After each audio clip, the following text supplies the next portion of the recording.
आज हम करने जा रहे हैं क्लास 9th एनसीईआरटी का चैप्टर 6 प्रेमचंद के फटे जूते। तो ये चैप्टर हरिशंकर परसाई के द्वारा लिखा गया है और चलिए हम इसका क्वेश्चन आंसर करते हैं। हमारा पहला क्वेश्चन है, हरिशंकर परसाई ने प्रेमचंद का जो शब्द चित्र हमारे सामने प्रस्तुत किया है उससे प्रेमचंद के व्यक्तित्व की कौन कौन सी विशेषताएं उभर कर आती है। तो इसका आंसर है, प्रेमचंद के व्यक्तित्व की निम्नलिखित विशेषताएं हैं। पहला, वे बहुत ही सीधे साधा जीवन जीते थे, वे गांधी जी की तरह सादा जीवन जीते थे।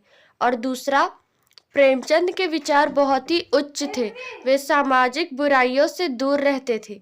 और तीसरा है, वे एक स्वाभिमानी व्यक्ति थे। हमारा दूसरा क्वेश्चन है, सही कथन के सामने सही का निशान लगाए। तो जो पहला ऑप्शन है वह है, बाएं पाँव का जूता ठीक है, मगर दाहिने जूते में बड़ा छेद हो गया है जिसमें से उंगली बाहर निकल गई है। दूसरा ऑप्शन है, लोग तो इत्र चुपड़कर फोटो खिंचाते जिससे फोटो से खुशबू आ जाए। और तीसरा ऑप्शन है, तुम्हारी यह व्यंग्य मुस्कान मेरे हौसले बढ़ाती है। तो इसमें जो सही कथन था वो था दूसरा वाला, लोग तो इत्र चुपड़कर फोटो खिंचाते हैं जिससे फोटो से खुशबू आ जाए। हमारा तीसरा क्वेश्चन है, नीचे दी गई पंक्तियों में से निहित व्यंग्य को स्पष्ट कीजिए। तो पहला जो व्यंग्य है वह है, जूता हमेशा टोपी से कीमती रहा है, अब तो जूते की कीमत और बढ़ गई है और एक जूते पर 2500 टोपियां न्यौछावर है। तो इसका चलिए व्यंग्य को पढ़ते हैं, इसके व्यंग्य को स्पष्ट करते हैं। इस व्यंग्य में कहा जा रहा था कि यहाँ पर जूते का आशय समृद्धि से है तथा टोपी मान मर्यादा तथा इज्जत का प्रतीक है। वैसे तो इज्जत का महत्व संपत्ति से अधिक है, परंतु आज की परिस्थिति में इज्जत को समाज के समृद्ध एवं प्रतिष्ठित लोगों के सामने झुकना पड़ता है। दूसरा व्यंग्य है, तुम पर्दे का महत्व ही नहीं जानते, हम पर्दे पर कुर्बान हो रहे हैं। और इस व्यंग्य का जो भाव है वह है, यहाँ पर्दे का संबंध इज्जत से है।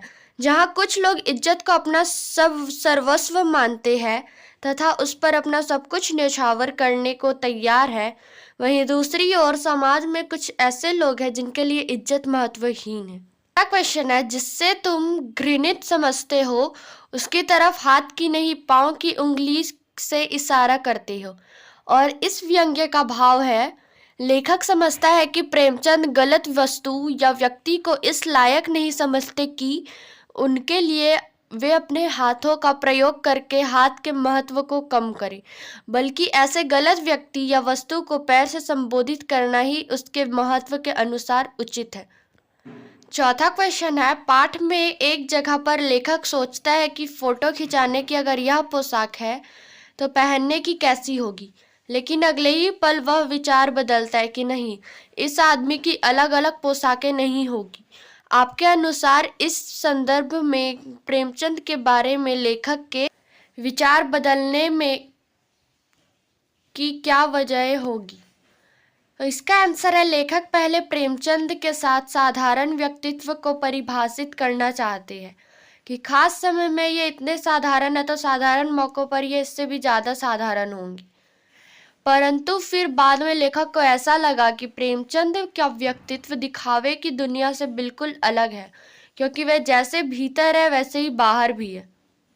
पांचवा क्वेश्चन है, आपने यह व्यंग्य पढ़ा, इसे पढ़कर आपको लेखक की कौन कौन सी बातें आकर्षित करती है। तो इसका आंसर है, मुझे इस व्यंग्य की सबसे आकर्षक बात लगती है विस्तारण शैली तथा लेखक ने व्यंग्यात्मक शैली में महान साहित्यकार प्रेमचंद का चित्र प्रस्तुत किया है। इस पाठ का नाम ही है प्रेमचंद के फटे जूते, जिसे पढ़ने से ही पहले ही प्रेमचंद के पूरे व्यक्तित्व का पता चल जाता है। हमारा छठा और लास्ट क्वेश्चन है, पाठ में टीले शब्द का प्रयोग किन संदर्भों को इंगित करने के लिए किया गया होगा। इसका आंसर है, टीले शब्द राह में आने वाली बाधा का प्रतीक है। इस पाठ में टीला शब्द सामाजिक कुरीतियों, अन्याय तथा भेदभाव को दर्शाता है, क्योंकि यह मानव के सामाजिक विकास में बाधाएं उत्पन्न करता है। धन्यवाद।